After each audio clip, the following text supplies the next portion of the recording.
Well, good evening and welcome. I'm Sherman DeSalle filling in for Tom tonight. We begin in San Jacinto County where a manhunt continues for this man on the screen. 38-year-old Franciso Oropesa, a Mexican national, is a suspect in the mass shooting that killed 5 people, including an 8-year-old child at a home just west of Cleveland. Authorities have widened their search up to a 20-mile radius. All 5 victims of the mass shooting have been identified. And as the community continues to mourn their deaths, Fox 26's Natalie Hee has that story from Cleveland. Well, one local organization was supposed to have their annual fundraiser this evening, but instead they opted to cancel the event and host a prayer vigil for the victims instead. They say this mass shooting has shaken the entire community.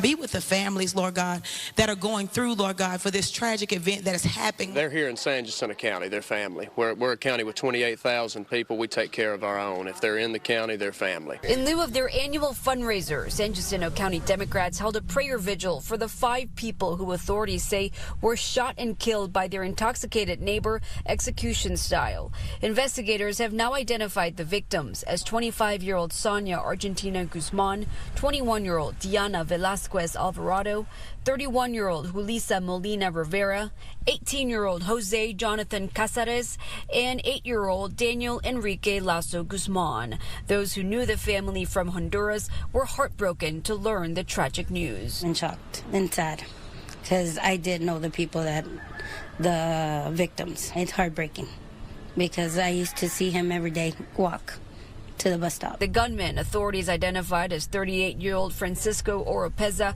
remains on the loose as dozens of local, state, and federal law enforcement officers work around the clock to arrest him. That's the kind of thing we just don't see in San Jacinto County, so to say it has shaken the community would be a dramatic understatement. San Jacinto County Sheriff Greg Capers said Oropesa was shooting an AR-15 outside his home around 11:30 p.m. Friday when his next-door neighbors asked him to stop because their baby was sleeping.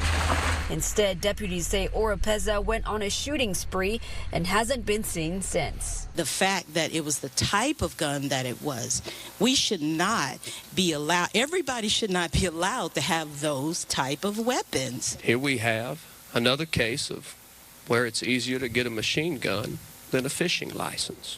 And we continue to see these tragedies across the United States, kids dying. Better is achievable, good is no longer good enough. That we as a people have to continue to stand together to make change, because if not, it could be your little girl, it could be your little boy that's gone, or your family member that's gone. Authorities say that suspect still on the loose tonight. At this point, authorities have decided to widen the search for his whereabouts. If you know anything about where he could be, you're urged to contact the FBI. From San Jacinto County, Natalie Hee, Fox 26 News.